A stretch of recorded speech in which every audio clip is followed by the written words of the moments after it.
soyo kanam deum kukinam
Patin dun sa kukinam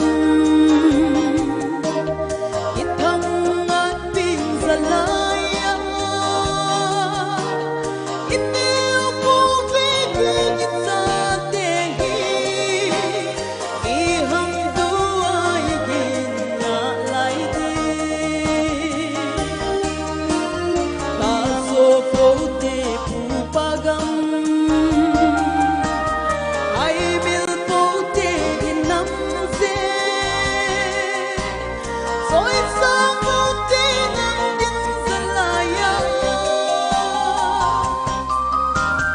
Sốt pa bauti inamin Day mo bauti izat po Solen hang ating kukinam Solen hang